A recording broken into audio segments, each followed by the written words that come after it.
वंदे मातरम साथियों, आप सभी का बहुत बहुत स्वागत है BR कोचिंग सेंटर में। दोस्तों, आज की क्लास में हम बात करेंगे इलाहाबाद उच्च न्यायालय की। तो इसके इलाहाबाद उच्च न्यायालय इसके इतिहास के बारे में हम बात करेंगे आज। तो देखिए, सन 1834 से 1861 के बीच की अवधि में, जो कि कौन सी अवधि थी, भारतीय उच्च न्यायालय अधिनियम के लागू होने से पहले जो भारत में दो प्रकार के न्यायालय कार्यरत थे। यह थे सम्राट के न्यायालय यानी कि राजाओं के न्यायालय थे, और कंपनी के न्यायालय थे जो ब्रिटिश कंपनी द्वारा न्यायालय बनाए जाते थे। कौन कौन से थे? एक तो थे जो राजाओं द्वारा न्यायालय बनाए जाते थे, उनको क्या बोला जाता है, सम्राट के न्यायालय। और दूसरे कंपनी के न्यायालय, जिनके अधिकार क्षेत्र भिन्न भिन्न थे, यानी कि अलग अलग क्षेत्र थे इनके अधिकारों के, और जिन्होंने दोहरी न्याय प्रणाली को जन्म दिया था। यानी कि दोहरी न्याय प्रणाली, दो प्रकार की न्याय प्रणाली थी, उसको जन्म दिया था। इन दो प्रकार के न्यायालयों में एकीकृत करने के प्रयास से सन 1861 में बहुत पहले प्रारंभ हो गए थे। 1861 के बहुत पहले आरंभ हो गए थे इनको दोनों को एक करने के लिए। सन 1858 में ईस्ट इंडिया कंपनी को भंग कर दिया गया था और ब्रिटिश साम्राज्य द्वारा भारत के शासन को प्रत्यक्ष रूप से संभालने की नीति ने दो प्रकार के न्यायालयों का एकीकरण की समस्या का निराकरण बहुत आसान कर दिया था।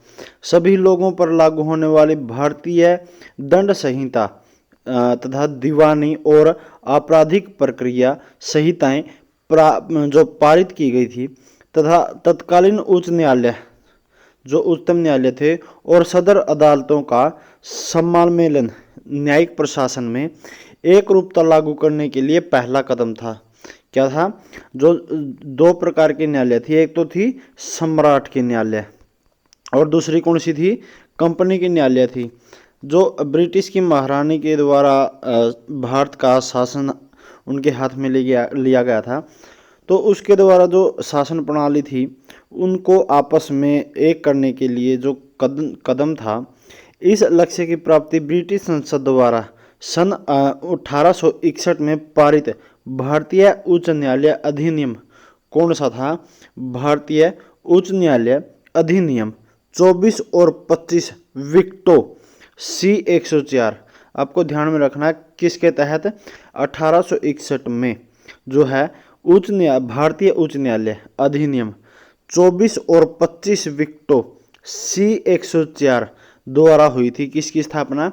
इलाहाबाद हाई कोर्ट की स्थापना, जिसे ब्रिटिश की महारानी को उच्चतम न्यायालयों तथा सदर न्यायालयों को समाप्त करने और उनकी जगह बंबई, कलकत्ता एवं मद्रास की तीनों प्रेसिडेंसियों में एक एक उच्च न्यायालय, जिसमें प्रेसिडेंसी जो नगरों तथा मुफस्सिल के सभी न्यायालयों में सर्वोच्च होना था, उनका गठन का अधिकार दिया गया था।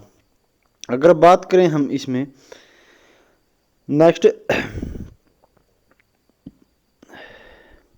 उक्त विधेयक पेश करने के समय सर चार्ल्स वुड ने ब्रिटिश संसद में कहा था, संपूर्ण देश में केवल एक सर्वोच्च न्यायालय होगा। यानी कि पूरे भारत में एक सर्वोच्च न्यायालय होगा, दो के बजाय केवल एक अपील न्यायालय होगा, जो कि कनिष्ठ न्यायालयों में न्यायिक प्रशासन उन निर्देशों पर आधारित होगा, जैसे अभी हमारा कौन सा है? दिल्ली हाई कोर्ट है। बात करें आगे ही, इसमें हम कनिष्ठ न्यायालयों में न्यायिक प्रशासन तथा उन निर्देशों पर आधारित होता है जो उनके द्वारा ऊपर की अदालतों में भेजी गई अपीलों का निस्तारण करते समय जारी किए जाते हैं। अतः मुझे आशा है कि इस प्रकार के गठित उच्चतर न्यायालय समान रूप से पूरे भारत में न्यायिक प्रशासन सुधार लाएंगे। ये कब की बात है? 1861 की बात है। अगर हम इसमें आगे देखें तो इसी अधिनियम की धारा 16, पहली कौन सी थी? 24 और 25। कौन कौन सी धाराएं थी? 24 और 25 विक्टो C-104 के तहत क्या हुआ था? इलाहाबाद हाई कोर्ट का गठन हुआ था। इसी अधिनियम की धारा 16 के द्वारा क्राउन को ब्रिटिश भारत में किसी अन्य उच्च न्यायालय का गठन करने का अधिकार भी दिया गया था। उक्त धारा के द्वारा प्रदत्त शक्तियों के आधार पर क्राउन ने जो है लेटेस्ट पेटेंट के द्वारा फोर्ट विलियम की प्रेसिडेंसी के उत्तरी पश्चिमी प्रदेशों के लिए एक उच्चतम न्यायालय का गठन 1966 में कहाँ पे किया था? आगरा में किया था। इसे उत्तरी पश्चिमी प्रदेशों का क्या कहा जाता था? उच्च न्यायालय कहा जाता था। इसकी संज्ञा दी गई थी, ठीक है, जिसके मुख्य न्यायाधीश सर वाल्टर मॉर्गन जो कि एक अंग्रेज थे वो और अन्य 5 न्यायाधीशों के नाम का उल्लेख सेवा चार्टर में था। उच्च न्यायालय का गठन अभिलेख न्यायालय के रूप में किया गया था। खंड 1 जो पहला है इसकी स्थापना का खंड 1 है। इसकी स्थापना के साथ ही आगरा प्रदेश में पिछले 35 वर्षों से कार्य कर रही सदर दीवानी अदालत और सदर निजाम अदालत को समाप्त कर दिया गया था। कौन सी को? कौन सी थी? सदर दीवानी अदालत और सदर निजाम अदालत, इनको क्या किया गया था? समाप्त कर दिया गया था।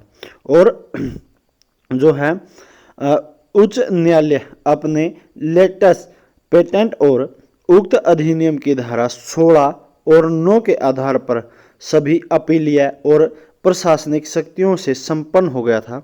अन्य न्यायालयों के प्राधिकार और अधिकारिताएं समाप्त हो गई थी। अपने लेटेस्ट पेटेंट द्वारा उच्च न्यायालय कुछ विशेष मामलों में उन शक्तियों और प्राधिकारों से भी क्या है? संपन्न जो है क्या हो गया था? प्राधिकारों से भी संपन्न किया गया था जो कलकत्ता उच्च न्यायालय के पास थी। इन विशेष मामलों में शामिल कौन थे?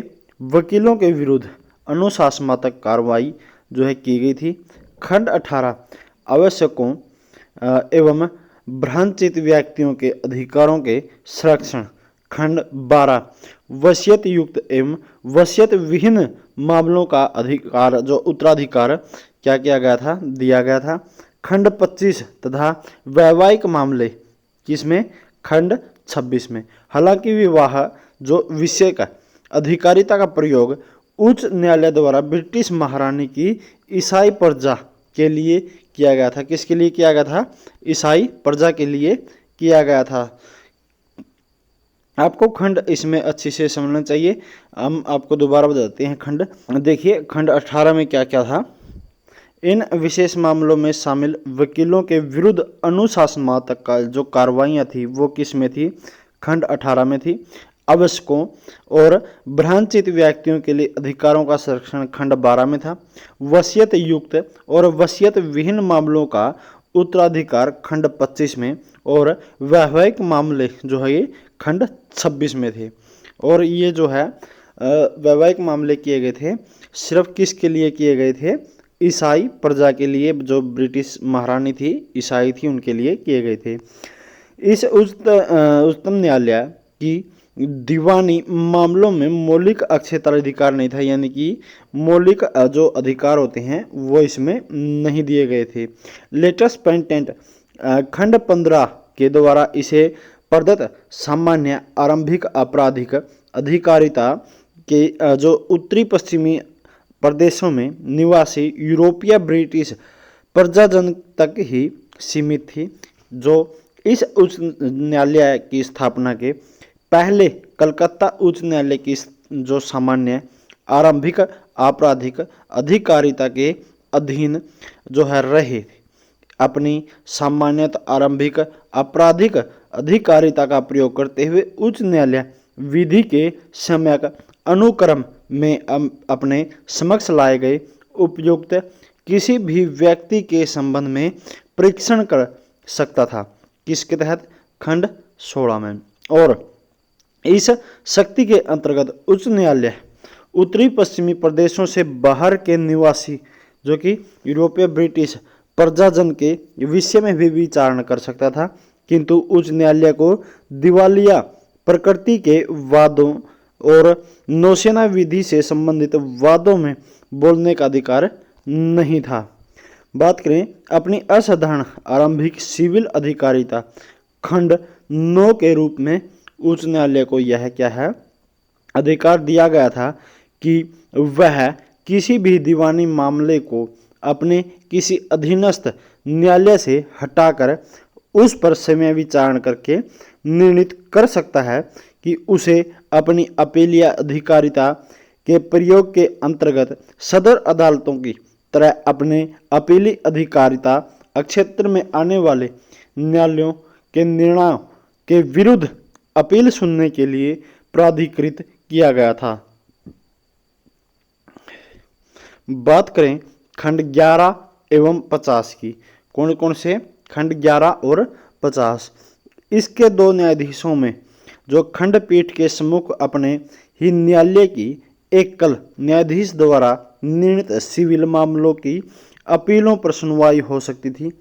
खंड 10 में बात है नेक्स्ट, उच्च न्यायालय को अपने अधीनस्थ आपराधिक न्यायालयों के निर्णयों के संबंध में निर्देश न्यायालय तथा पुनरीक्षण न्यायालय भी बनाया गया। किसमें? खंड 21 में। इसे किसी भी आपराधिक मामले या अपील को एक न्यायालय से दूसरे न्यायालय में स्थानांतरित करने की शक्ति भी दी गई थी। किसमें? खंड 21 में। किंतु सन 1950 तक इस उच्च न्यायालय के पास रिट याचिका जारी करने की शक्ति नहीं थी, क्योंकि न तो यह सर्वोच्च न्यायालय का उत्तराधिकारी था और न ही यह शक्ति इसे लेटेस्ट पेटेंट या सन 1877 के अधिनियम विनिर्दिष्ट अनुतोष की धारा 45 द्वारा प्रदान की गई थी। क्या है? यह शक्तियां इसको क्या है? प्रदान नहीं की गई थी। नेक्स्ट बात करते हैं, इस न्यायालय द्वारा असाधारण आरंभिक सिविल अधिकारिता के प्रयोग में लागू की जाने वाली साम्य विधि वही थी जो इसके अधीनस्थ न्यायालय द्वारा लागू की जाती थी। खंड 13 और जो है इसकी सिविल अपीलीय अधिकारिता के प्रयोग में लागू की जाने वाली साम्य विधि वही थी जो इसके अधीनस्थ न्यायालय द्वारा लागू की जाती थी। खंड 13 में और इसकी सिविल अपीलीय अधिकारिता के प्रयोग में लागू की जाने वाली साम्य अवधि एवं शुद्ध अंतःकरण यानी कि गुड कॉन्शियंस की विधि को ठीक वैसा ही होना था जैसे कि वह अधीनस्थ न्यायालयों के कार्यों में प्रयुक्त होती थी। खंड 14 में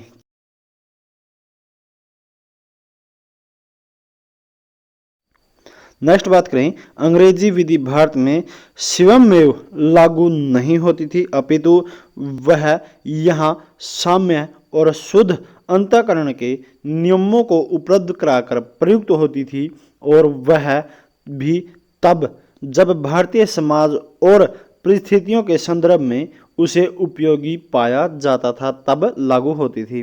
उच्च न्यायालय को आरंभिक फौजदारी न्यायालय एवं अपीलीय पुनरीक्षण तथा निर्देश न्यायालय के रूप में अपनी अधिकारिता के प्रयोग क्रम में किसी अपराध के लिए व्यक्ति को भारतीय दंड संहिता के प्रावधानों के अंतर्गत जो है दंडित करने के लिए आदेशित किया गया था। किसमें? खंड 23 में।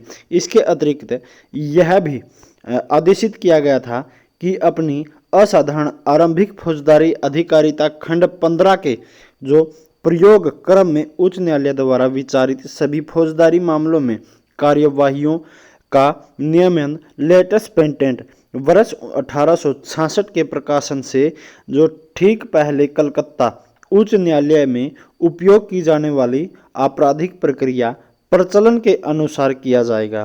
किसके अनुसार किया जाएगा? आपराधिक प्रक्रिया और प्रचलन के अनुसार किया जाएगा इसका प्रयोग। और अन्य सभी आपराधिक मामलों की कार्रवाई में नियमन दंड प्रक्रिया संहिता 1861 या ऐसी अन्य विधियां जो जिसके द्वारा जो सब परिषद गवर्नर जनरल द्वारा इस उद्देश्य से निर्मित की गई अथवा भविष्य में निर्मित होंगी, जो है किसमें है? खंड 29 खंड 29 में है। भारतीय उच्च न्यायालय अधिनियम 1861 की धारा 15 द्वारा 24 और 25 विक्टो जो स्टार्टिंग में बताया था आपको, 24 और 25 विक्टो C 104 और भारत शासन अधिनियम 1915 के द्वारा उच्च न्यायालयों को अपनी अपीलीय अधिकारिता के संबंधित सभी न्यायालयों पर अधीक्षण की शक्ति से संपन्न बनाया गया और उस सीमा तक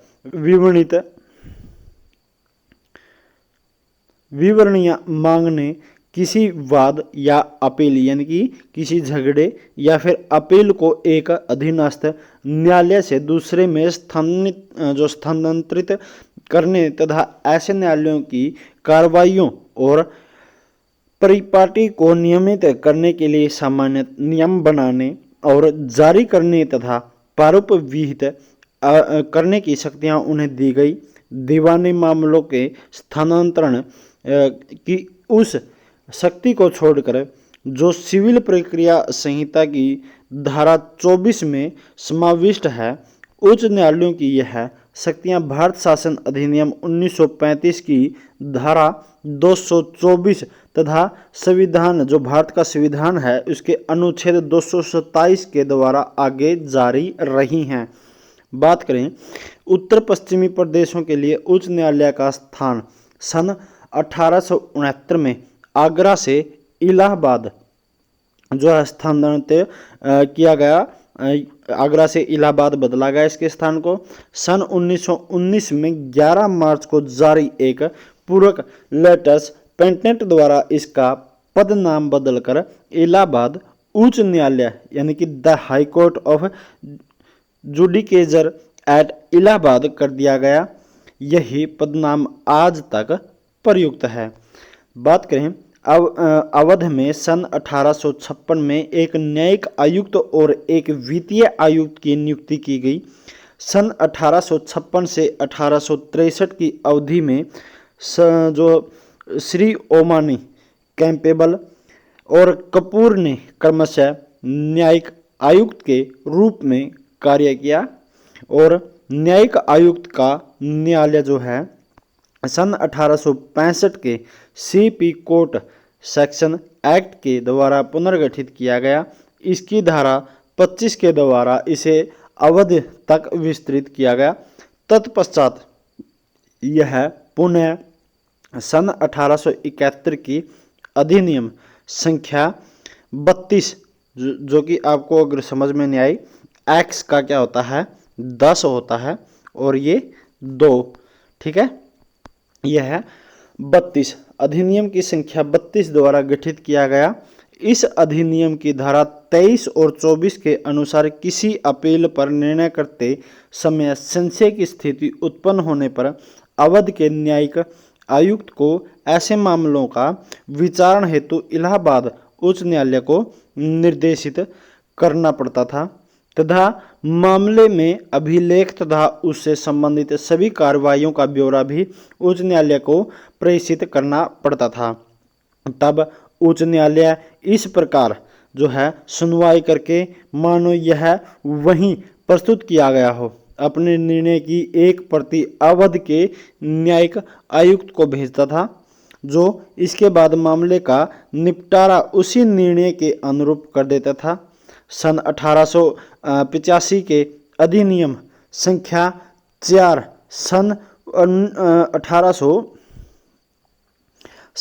1891 के अधिनियम संख्या 14 तथा सन 1897 के अधिनियम जो है संख्या 16 के प्रावधानों के जो है अनुसार अपर न्यायिक आयुक्तों की नियुक्तियां भी की गई थी। बात करें अवध में न्यायिक आयुक्त की न्यायालय लगभग 70 वर्षों तक सर्वोच्च अपीलीय न्यायालय के रूप में कार्यरत रहा। हालांकि इस प्रांत में भू राजस्व निर्धारण के मामलों में सन 1865 के जो अवध राजस्व न्यायालय अधिनियम की धारा 2-3 के अधीन वित्तीय आयुक्त ने सर्वोच्च न्यायालय के रूप में कार्य किया तथा ऐसे मामलों में उस समय न्यायिक आयुक्त का जो कोई अधिकारिता नहीं थी, किंतु सन 1871 के अधिनियम संख्या जो है 32 की धारा 84 के वित्तीय आयुक्त का पद समाप्त किया गया। तथा ऐसे सारे मामले फिर से न्यायिक आयुक्त को सौंप दिए गए। बात करें अवध मुख्य न्यायालय यानी कि चीफ कोर्ट की बात करें तो अवध न्यायिक आयुक्त के न्यायालय के स्थान पर लखनऊ में अवध मुख्य न्यायालय यानी कि चीफ कोर्ट की स्थापना 2 नवंबर 1929 को की गई।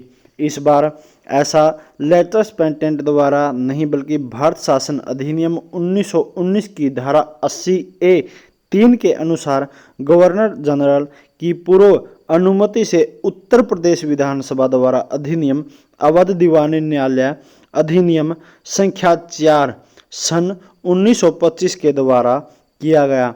इस न्यायालय में एक मुख्य न्यायाधीश और 4 अवर न्यायाधीशों की नियुक्ति का प्रावधान किया गया था। सन 1945 में अवर न्यायाधीशों की संख्या 5 कर दी गई, जो कि एक कौन था, मुख्य न्यायाधीश, और 5 जो हैं अवर न्यायाधीश जो है कब किए गए, 1945 में।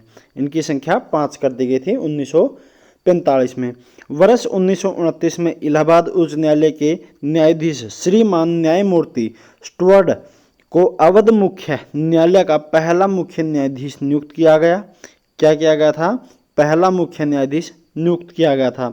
इस न्यायालय में 5 लाख रुपया एवं उससे अधिक राशि के वादों की सुनवाई करने के लिए साधारण आरंभिक अधिकारिता से संपन्न किया गया था। इसे अवध के उद्भूत होने वाली दीवानी और फौजदारी मामलों के लिए सर्वोच्च जो उच्चतम अपीलीय एवं पुनरीक्षण न्यायालय घोषित किया गया था। इसकी साधारण आरंभिक दीवानी अधिकारिता को सन 1939 के उत्तर प्रदेश अधिनियम संख्या 9 द्वारा समाप्त कर दिया गया था। यहाँ विचाराधीन आरंभिक वाद और तत्संबंधी कार्रवाइयों को संबंधित जिला न्यायाधीश को स्थानांतरित किया गया था। बात करें सन 1911 में जो उच्च न्यायालय अधिनियम के अंतर्गत प्रत्येक उच्च न्यायालय में न्यायाधीशों की अधिकतम संख्या को 16 से बढ़ाकर 20 कर दिया गया था, और जिसमें मुख्य न्यायाधीश भी शामिल थे। किसमें, 20 जो लोग हैं, 20 न्यायाधीश हैं, उनमें जो है मुख्य न्यायाधीश भी शामिल है। बात करें न्यायाधीशों को भारत के राजस्व से वेतन देने का प्रावधान भी किया गया था। वर्ष 1915 में भारत शासन अधिनियम को ब्रिटिश संसद द्वारा भारत के शासन और उच्च न्यायालयों संबंधित तत्कालीन संविधियों को पुनः अधिनियमित एवं समेकित करने के लिए पारित किया गया। सन 1861 तथा सन 1911 के उच्च न्यायालय अधिनियमों के प्रावधानों में उसे पुनः अधिनियमित किया गया, जिसके अनुसार प्रत्येक उच्च न्यायालय में एक मुख्य न्यायाधीश तथा सम्राट द्वारा निर्धारित संख्या में नियुक्ति अन्य न्यायाधीश होते थे। उच्च न्यायालय में न्यायाधीश जो हैं के रूप में नियुक्त के लिए योग्यताएं भी निर्धारित जो हैं की गई। उच्च न्यायालयों की आरंभिक और अपीलीय अधिकारिता दी गई, जिसमें खुले समुद्र में किए गए अपराधों से संबंधित अधिकारिता भी शामिल है। इसमें उन्हें अभिलेख न्यायालय घोषित किया गया तथा न्यायालय के कार्यों को जो है नियमित करने के लिए नियम बनाने की शक्ति भी दी गई। किंतु राजस्व मामलों में किसी आरंभिक अधिकारिता का प्रयोग करने तथा स्थानीय प्रचलन और परंपरा के अनुसार राजस्व एकत्र यानी कि इकट्ठा करने के लिए दी गई किसी कार्रवाई को अमान्य करने का अधिकार उन्हें नहीं दिया गया था। उनके पास सभी अधीनस्थ न्यायालयों के पर्यवेक्षण की निहित शक्तियां थी। बात करें ब्रिटिश संसद ने भारत शासन अधिनियम 1935 को अधिनियमित करते हुए भारत की विधायिका, कार्यपालिका, न्यायपालिका के कार्यकलाप को नियमित करने के लिए एक नया विधान दिया। अधिनियम में उच्च न्यायालयों की स्थापना, अधिकारिता और शक्तियों को नियमित करने वाले कई प्रावधान थे। इस अधिनियम में उच्च न्यायालयों से संबंधित कुछ महत्वपूर्ण प्रावधान जो संक्षेप में इस प्रकार बताए जा सकते हैं। देखिए, सन 1935 के अधिनियम में प्रावधान किया गया कि प्रत्येक उच्च न्यायालय अभिलेख न्यायालय होगा, जिसमें एक मुख्य न्यायाधीश और कुछ अन्य न्यायाधीश होंगे, जिनकी नियुक्ति समय समय पर सम्राट द्वारा की जाएगी। सन 1911 के अधिनियम में इस प्रावधान को समाप्त कर दिया, जिसमें न्यायाधीशों की अधिकतम संख्या बढ़ाकर 20 निश्चित की गई थी, और 1935 में जो है अधिनियम ने सप्रसिद्ध सम्राट को समय समय पर प्रत्येक उच्च न्यायालय में न्यायाधीशों की संख्या निश्चित करने की शक्ति प्रदान की गई थी। तत्कालीन उच्च न्यायालयों की अधिकारिता, इनमें विधिक, प्रशासन तथा न्यायाधीशों की शक्तियां सन 1935 के अधिनियम में भी वैसे ही बनी रही जैसी वे इससे पहले थी। सन 1915 में किसी राज्य संबंधित मामले को संज्ञान में लेने के लिए जो 3 प्रेसिडेंसी उच्च न्यायालयों की आरंभिक अधिकारिता पर जो प्रतिषेध आरोपित किया गया था, उसे जारी रखा गया था। सन 1935 के अधिनियम में उच्च न्यायालयों के न्यायाधीशों के वेतन, भत्तों तथा पेंशन के संबंध में यह प्रावधान किया गया कि इन्हें न्यायाधीशों की नियुक्ति के समय सम्राट द्वारा निश्चित किया गया या फिर निश्चित किया जाएगा। यह भी प्रावधान किया गया कि न्यायाधीश की नियुक्ति के बाद इनमें से किसी में भी उसके लिए हानिकार परिवर्तन नहीं किया जाएगा। इस महत्वपूर्ण जो प्रावधान था, कार्यपालिका के किसी भी हस्तक्षेप की संभावना से न्यायपालिका की स्वतंत्रता सुनिश्चित की। उच्च न्यायालय के किसी निर्णय, डिग्री अथवा अंतिम आदेश के विरुद्ध संघीय न्यायालय में अपील का प्रावधान किया गया था। उच्च न्यायालय के लेटस पेटेंट में एक प्रावधान यह भी था कि न्यायाधीशों में मतभेद होने की स्थिति में, जबकि किसी मत के पक्ष में बहुमत न हो, वरिष्ठ न्यायाधीश के दृष्टिकोण में मान्य होना था। जबकि दूसरी ओर सिविल प्रक्रिया संहिता की धारा 98 में एक प्रावधान यह भी था कि जब किसी की जो अपील पर सुनवाई करते हुए दो न्यायाधीशों की खंडपीठ में किसी विधिक बिंदु पर मतभेद पैदा होगा, तो जो है उन्हें उस बिंदु का उल्लेख करते हुए उस मामले और अपील को निर्दिष्ट करना होगा तथा यह अपील पर केवल उसी बिंदु के संदर्भ में एक या अधिक न्यायाधीश सुनवाई करेंगे और उनकी राय के अनुसार उस अपील का जो है निपटारा किया जाएगा। अवध मुख्य न्यायालय उच्च न्यायालय इलाहाबाद का समामेलन बात करें तो भारत द्वारा स्वतंत्रता प्राप्ति के पश्चात, यानी कि आज़ादी के बाद की बात है, तो एक स्थानीय शासन के अंतर्गत आ चुके आगरा और अवध क्षेत्रों में एक ही प्रदेश यानी कि यूनाइटेड प्रोविंस में 2 उच्च अपीलीय न्यायालयों में सन 1902 से ही अविद्यमान होने का ऐतिहासिक विसंगति की जो है बड़ी गंभीरता से महसूस किया गया। उत्तर प्रदेश उच्च न्यायालय का समामेलन आदेश 1948 के द्वारा अवध के प्रमुख न्यायालय का इलाहाबाद उच्च न्यायालय में समामेलन कर दिया गया, यानी कि इलाहाबाद उच्च न्यायालय में उसे मिला दिया गया, किसको? अवध न्यायालय को। बात करें नए उच्च न्यायालय को दोनों समामेलित न्यायालयों की अधिकारिता प्रदान की गई।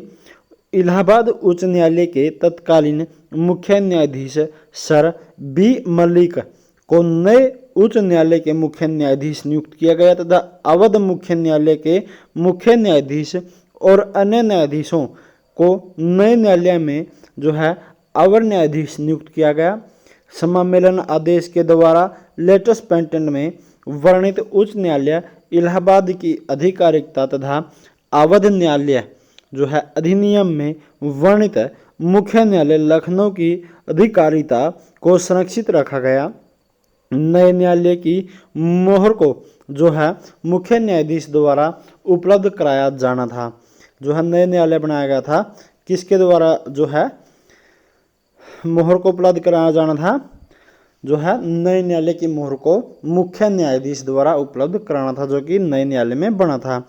तथा इस सम्मेलन के ठीक पहले इलाहाबाद उच्च न्यायालय के समादेशों तथा तत्संबंधी अन्य प्रक्रियाओं के संबंध में जो विधियां प्रभावी थी उन्हें आवश्यक परिवर्तनों के साथ नए न्यायालय द्वारा अपना लिया गया था।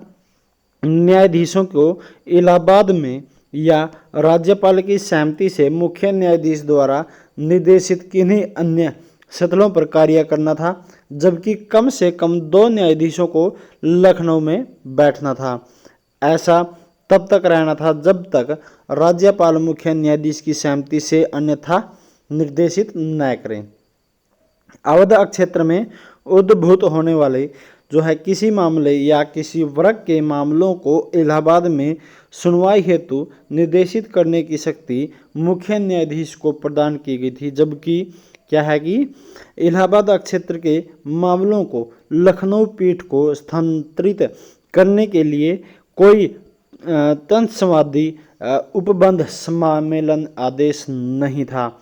बात करें जुलाई 1949 में राज्य विलयन यानी कि गवर्नर के प्रांत आदेश यानी कि विलयन आदेश है, राज्य विलयन आदेश पारित किया गया था। गवर्नर के प्रांत बनाए गए थे, जिसे नवंबर में राज्य विलयन यानी कि संयुक्त प्रांत आदेश 1949 द्वारा संशोधित किया गया।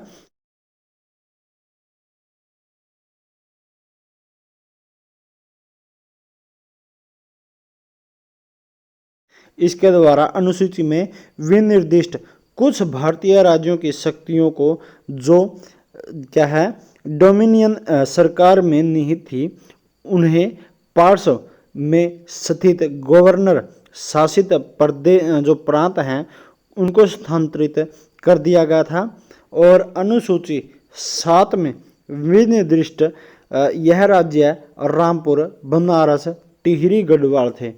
और धारा 3 के अनुसार उक्त राज्यों को इस प्रकार से जो है प्रशासित होना था मानो वे विलयकारी जो है प्रांत के ही भाग हो, यानी कि विलयनकारी जो प्रांतों का विलय हुआ था वो उनका भाग हो।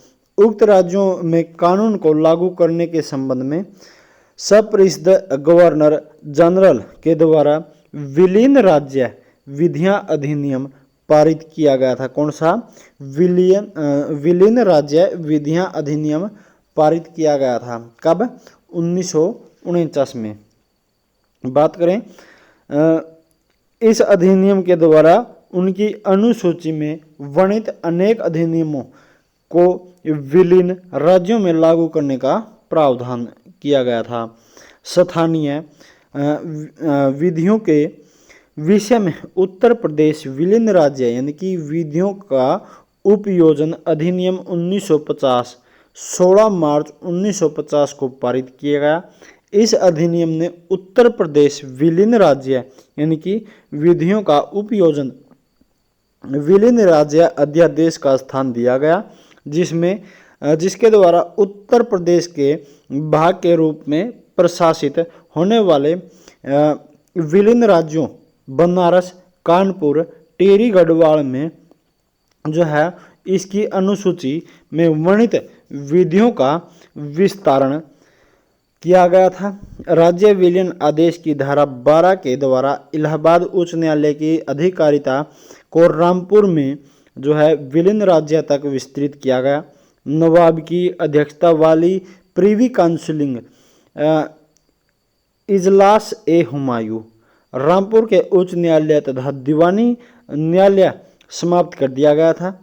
और इजलास ए हुमायूं एवं उच्च न्यायालय रामपुर में विचाराधीन सभी कार्यवाहियां उच्च न्यायालय इलाहाबाद में तथा दीवानी न्यायालयों में लंबित सभी मामले जिला न्यायाधीश रामपुर को स्थानांतरित हो गई थी। बनारस के जो मामले में गवर्नर ने केंद्र सरकार द्वारा उन्हें प्रत्योजित प्राधिकार का प्रयोग करते हुए 30 नवंबर 1949 को बनारस राज्य प्रीवी काउंसिलिंग और मुख्य न्यायालय की समाप्ति जो आदेश है 1949 में जारी किया, जिसके द्वारा ये न्यायालय समाप्त कर दिए गए और इनके समक्ष विचाराधीन सभी अपीलें और अन्य कार्रवाइयाँ इलाहाबाद उच्च न्यायालय को जो है भेज दी गई। अन्य अधीनस्थ न्यायालयों के स्थान पर एक अलग आदेश के माध्यम से जिला न्यायालयों को जो है प्रतिस्थापित किया गया था। इसी प्रकार टिहरी गढ़वाल जो कि हुजूर के न्यायालय तथा उच्च न्यायालय की समाप्ति आदेश 1949 द्वारा इलाहाबाद उच्च न्यायालय की अधिकारिता टिहरी गढ़वाल के विस्तृत हो गई थी तथा विचाराधीन जो अपीलों को इलाहाबाद उच्च न्यायालय में क्या है भेज दिया गया था। बात करें भारत के संविधान के लागू होने की तिथि 26 जनवरी 1950। कब? 26 जनवरी 1950 या फिर आप कह सकते हैं पहला गणतंत्र दिवस समारोह की जो पहले की शाम थी उसमें वर्तमान इलाहाबाद उच्च न्यायालय को उत्तर प्रदेश के संपूर्ण क्षेत्र में अधिकारिता जो है प्राप्त हो गई थी। उत्तर प्रदेश पुनर्गठन अधिनियम 2000 के द्वारा उत्तरांचल राज्य तथा उत्तरांचल उच्च न्यायालय के 8 और 9 नवंबर 2000 के बीच के मध्यरात्रि ये अस्तित्व में आए थे। इस अधिनियम की धारा 35 के अनुसार उत्तरांचल राज्य के क्षेत्र में आने वाले 13 जिले जो कि इलाहाबाद उच्च न्यायालय की आधिकारिकता समाप्त हो गई थी। बात करें भारत के संविधान में उच्च न्यायालय जो कि संविधान के अंतर्गत प्रत्येक राज्य की अपनी न्यायपालिका है जो केंद्र और राज्य दोनों की विधियों को प्रशासित करती है। इसे सोपानिक संरचना में व्यवस्थित किया गया है। राज्य की न्यायपालिका के शीर्ष पर उच्च न्यायालय जो राज्य में दीवानी और फौजदारी मामलों के लिए अपील और पुनरीक्षण की जो का सर्वोच्च न्यायालय है। इसके अधिनियम इसे अधीनस्थ न्यायपालिका के ऊपर प्रशासनिक और न्यायिक दोनों ही प्रकार से विस्तृत शक्तियां क्या है प्राप्त हैं। भारत में वर्तमान संविधान में उच्च न्यायालयों के विषय में बहुत से प्रावधान हैं। उनकी संपूर्ण व्याख्या यहाँ नहीं की जा सकती है क्योंकि यह विषय मुख्य रूप से संवैधानिक विधि के क्षेत्र में आता है। फिर भी उच्च न्यायालय का एक सामान्य परिचय यहाँ हम दे सकते हैं या दिया जा रहा है। संविधान के सभी विद्यमान जो उच्च न्यायालयों को पुनर्गठित किया गया, इसके प्रत्येक राज्य के लिए एक उच्च न्यायालय का प्रावधान किया गया। संसद के 2 या अधिक राज्यों अथवा केंद्र शासित प्रदेशों के लिए एक उच्च न्यायालय की स्थापना की शक्ति दी गई है। उच्च न्यायालय एक अभिलेख न्यायालय है तथा यह अपनी अवमानना के लिए दंड दे सकता है। यह किसी भी न्यायालय या प्राधिकरण के प्रशासनिक अधीक्षण में नहीं है। हालांकि इसके निर्णयों की अपीलें उच्चतम न्यायालय में की जा सकती हैं। इसमें एक मुख्य न्यायाधीश तथा राष्ट्रपति द्वारा स्वीकृत संख्या में अन्य न्यायाधीश जो है इसमें ऐड होते हैं। यह जो इस समय इलाहाबाद उच्च न्यायालय के मान्य न्यायाधीशों की स्वीकृत संख्या कितनी है? 95 यानी कि 95 है। मुख्य न्यायाधीश न्यायालय के प्रशासनिक कार्य का प्रभारी होता है तथा वह अपने साथी जो न्यायाधीशों में न्यायिक कार्य का वितरण करता है। उसके अपने न्यायालय में जो है न्यायाधीशों की नियुक्ति के संबंध में उसकी सलाह भी ली जाती है, किंतु न्यायालय में न्यायिक कार्य के संपादन में उसका सत्र किसी अन्य न्यायाधीश से ऊंचा नहीं होता है तथा विशेष अपील में कहीं अन्य 2 न्यायाधीशों के द्वारा उसके निर्णय को उल्टा जा सकता है, यानी कि उसको चेंज किया जा सकता है। साथ ही यदि वह 3 न्यायाधीशों की न्यायपीठ में विद्यमान हो तो उसके शेष 2 साथी हैं जो उनके द्वारा बहुमत से उसके निर्णय के विरुद्ध व्यवस्था जो है दी जा सकती है। बात करें उसका किसी अन्य न्यायाधीश पर कोई प्रशासनिक निर्णय नहीं होता है तथा उसकी स्थिति को समानों में प्रथम कहा जा सकता है। बात करें उच्च न्यायालय के न्यायाधीशों के रूप में नियुक्ति हेतु व्यक्ति को अनिवार्यतः भारत का नागरिक होना चाहिए। उसे किसी न्यायिक पद पर कम से कम 10 वर्ष का अनुभव होना चाहिए। कम से कम 10 वर्ष तक लगातार उस न्यायालय में वकालत का अनुभव होना चाहिए। इस प्रावधान की तुलना में जो है पूर्व में भारत शासन अधिनियम 1935 में प्रतिपादित योग्यताओं से करने पर कई परिवर्तन दृष्टिगत होते हैं। जैसे अब एक बैरिस्टर उच्च न्यायालय का न्यायाधीश नियुक्त होने के लिए स्वतः अर्ह नहीं है। वह उच्च न्यायालय में तभी नियुक्त हो सकता है जबकि वह कम से कम 10 वर्ष तक किसी उच्च न्यायालय में वकालत कर रहा हो या कम से कम 10 वर्ष किसी न्यायिक पद पर रह चुका हो। न्यायिक सेवा में किसी व्यक्ति के उच्च न्यायालय के न्यायाधीश के रूप में नियुक्ति की पात्रता के लिए आवश्यक सेवाएं अवधि 5 वर्ष से बढ़ाकर 10 वर्ष जो है कर दी गई है। एक सिविल सेवक अब उच्च न्यायालय में तभी नियुक्त किया जा सकता है जब उसने 10 वर्ष तक कोई न्यायिक पद पर कार्य किया हो, न्यायिक पद धारण किया हो 10 वर्ष तक, जबकि इससे पहले 3 वर्ष तक जिला न्यायाधीश के रूप में कार्य करने वाला कोई सिविल सेवक उच्च न्यायालय का न्यायाधीश होने का पात्र हो जाता था। पहले 3 वर्ष के कार्य करने पर जो है उच्च न्यायालय का न्यायाधीश होने के लिए पात्र हो जाता था, लेकिन अब 10 वर्ष कर दिया गया है। उच्च न्यायालय के न्यायाधीशों की नियुक्ति राष्ट्रपति द्वारा भारत के मुख्य न्यायाधीश, संबंधित राज्य के राज्यपाल तथा उस उच्च न्यायालय के मुख्य न्यायाधीश जो सलाह मशवरे के बाद की जाती है। बात करें उच्च न्यायालयों का सत्यनिष्ठा को सुरक्षित रखने के लिए तथा उन्हें कार्यपालिका के नियंत्रण से स्वतंत्र रखने के लिए संविधान में बहुत से प्रावधान किए गए थे ताकि वे अपने न्यायिक कार्यों का संपादन भय पक्षपात से रहित होकर कर सकें। न्यायाधीशों का कार्यकाल निश्चित होता है तथा वे 62 वर्ष की आयु पूरी होने पर सेवानिवृत्त हो जाते हैं, यानी कि रिटायर हो जाते हैं। कब? जब उनकी आयु 62 वर्ष की पूरी हो जाती है। नेक्स्ट बात करें हम, इससे पहले उन्हें केवल उस तिथि में हटाया जा सकता था जब संसद का प्रत्येक सदस्य अपनी कुल सदस्य संख्या के बहुमत से तथा उपस्थित और मतदान करने वाले सदस्यों की कुल संख्या से कम 2/3 बहुमत से इस आशय पर प्रस्ताव उन्हें साबित कदाचार या अक्षमता के आधार पर पारित करें।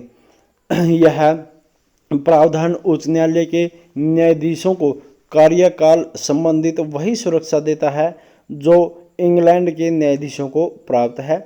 यह मौलिक प्रावधान है क्योंकि 1935 के भारत शासन अधिनियम के ऐसा कोई प्रावधान नहीं था।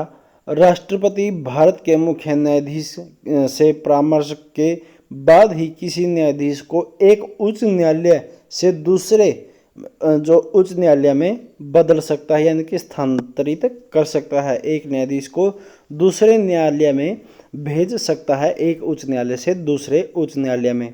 न्यायाधीशों के वेतन संविधान की दूसरी अनुसूची में वर्णित है और इस कारणवश संविधान संशोधन के बिना नहीं बदले जा सकते हैं।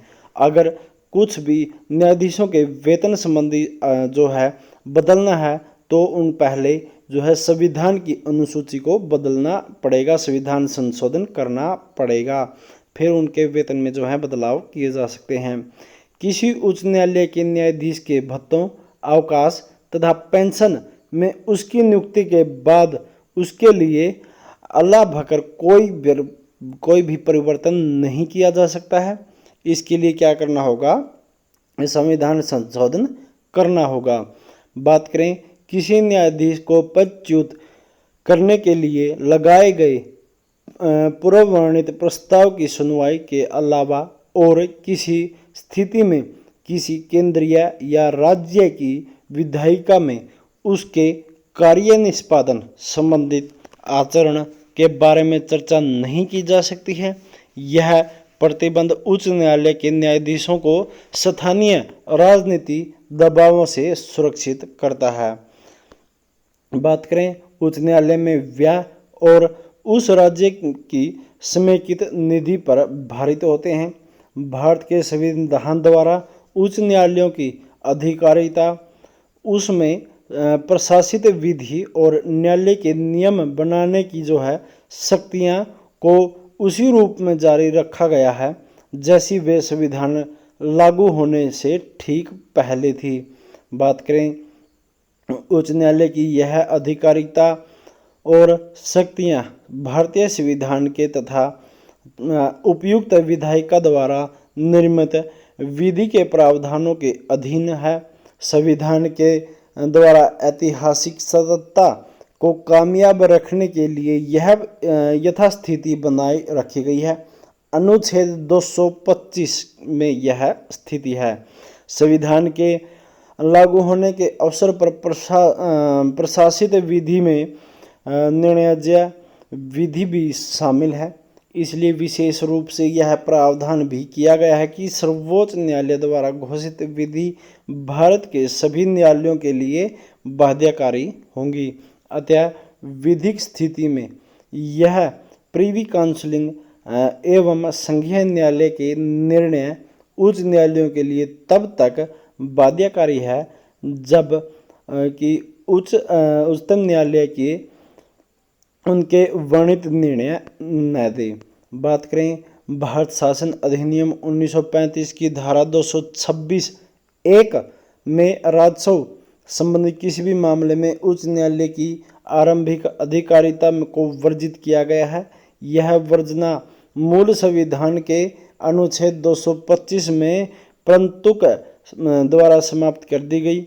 संविधान 42वां संशोधन अधिनियम यानी कि संविधान अधिनियम 42वां संशोधन 1976 के द्वारा उक्त प्रंतुक का विलोपन कर दिया गया था, परंतु संविधान में 44वां संशोधन अधिनियम 1978 की धारा 29 के जरिए उक्त प्रंतुक को पुनः स्थापित किया गया, जो कि दिनांक 20/6/1979 से लागू हो गया था। यानी कि 20 तारीख 6वां महीना 1979 से लागू किया गया था। इस प्रकार अब उच्च न्यायालय का राज्य संबंधी मामले में भी आरंभिक अधिकारिता प्राप्त है। संविधान के अति महत्वपूर्ण अनुच्छेद 226 के जरिए उच्च न्यायालयों की अधिकारिता में एक नवीन तत्व का समावेश किया गया, जो उच्च न्यायालय के निर्देश, आदेश या समादेश, बंदी प्रत्यक्षीकरण, परमादेश, प्रतिषेध, अधिकार परीक्षा, उत्प्रेक्षण के रूप में भी हो सकते हैं, जिन्हें मूल अधिकारों के परिवर्तन या अन्य उद्देश्य से जारी किया जाता है। यह उच्च न्यायालय की शक्तियों में उल्लेखनीय वृद्धि है।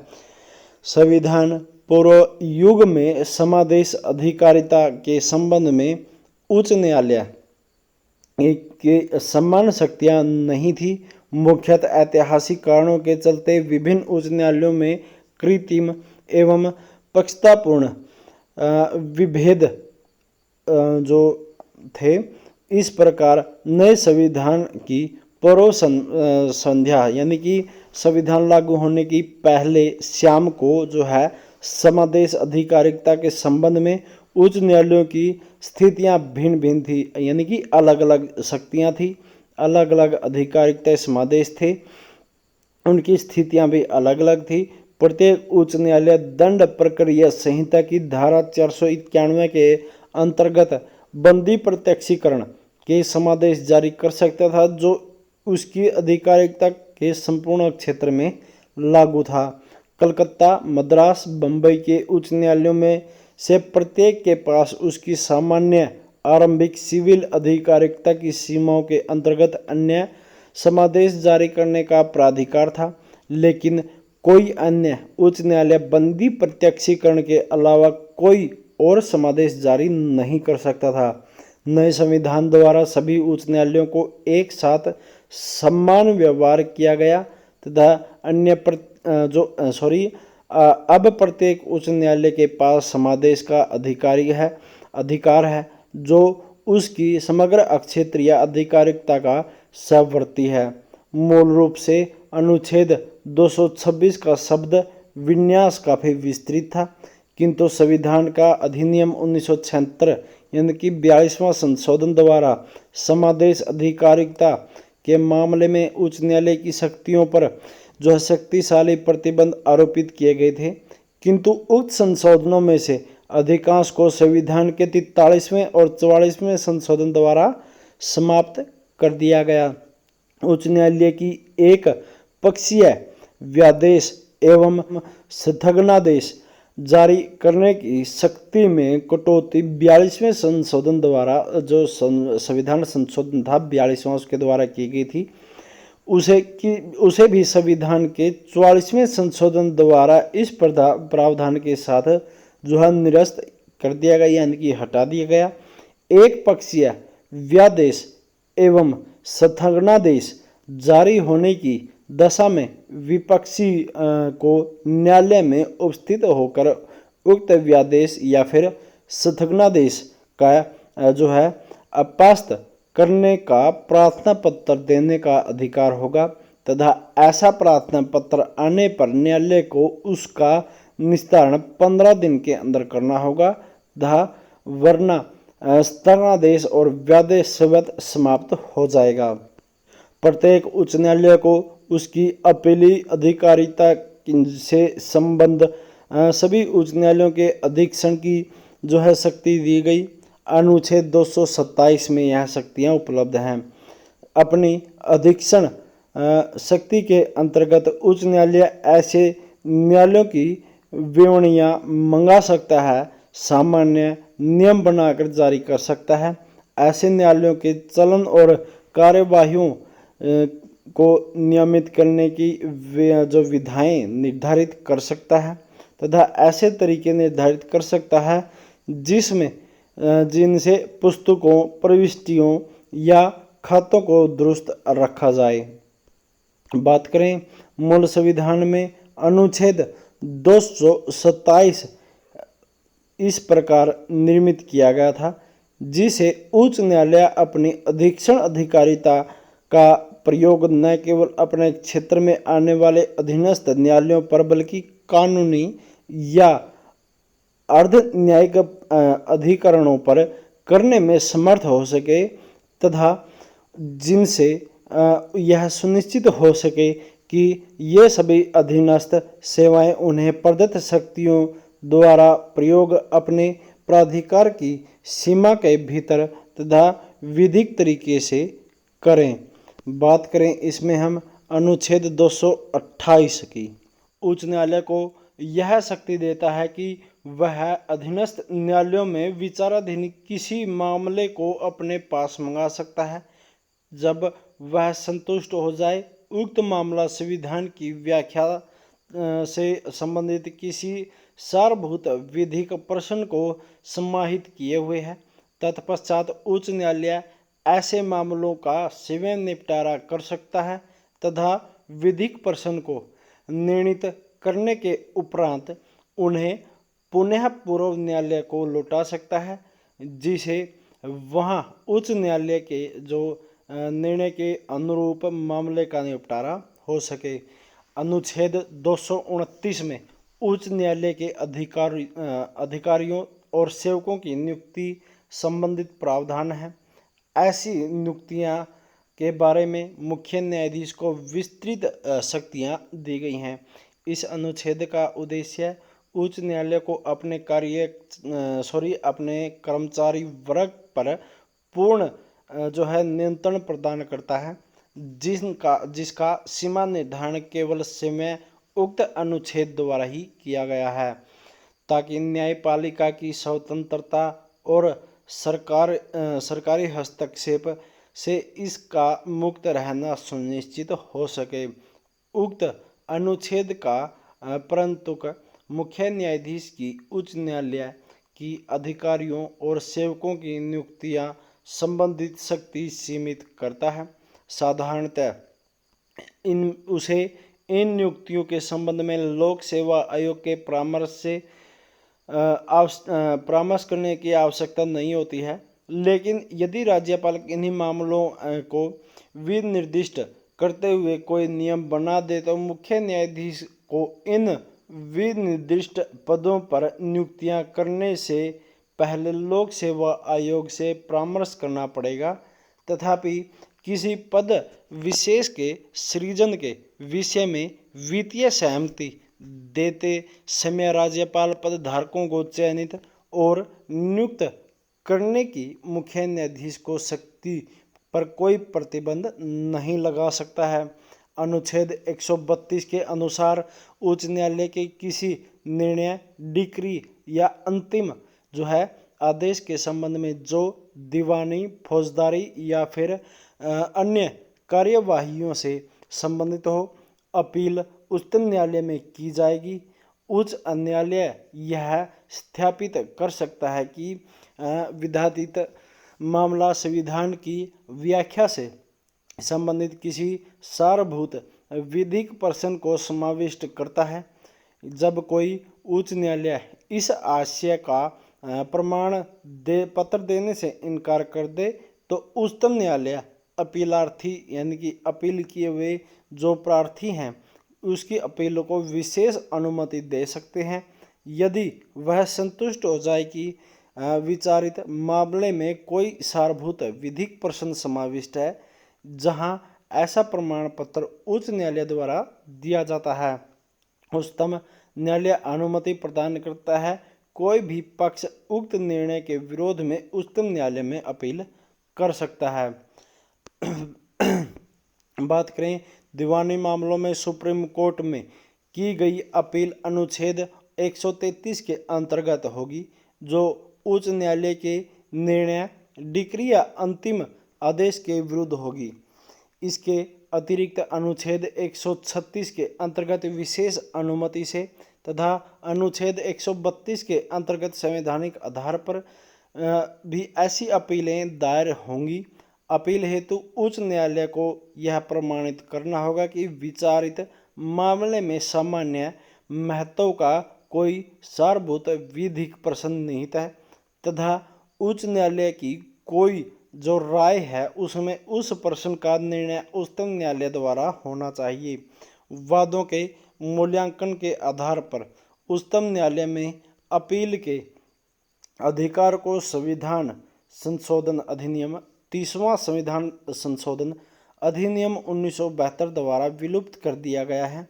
फौजदारी मामलों में सुप्रीम कोर्ट में तभी अपील हो सकती है जब एक उच्च न्यायालय अपने अपील के बाद किसी अभियुक्त को दोष मुक्ति के आदेश को पलट दिया हो तथा उसे मृत्युदंड दिया हो। दूसरा, उच्च न्यायालय ने किसी मामले को अधीनस्थ न्यायालय से अपने पास विचारण हेतु मंगा लिया है और अभियुक्त को दोषी पाकर उसे मृत्युदंड दिया है। तीसरा बात करें, उच्च न्यायालय यह प्रमाणित कर देता है कि निर्णीत मामला उच्च न्यायालय में अपील के लिए उपयुक्त है। बात करें भारत के संविधान में उच्च न्यायालयों को न्यायिक प्रशासन कनिष्ठ न्यायालयों द्वारा न्याय के संवर्धन अन्याय होने की दशा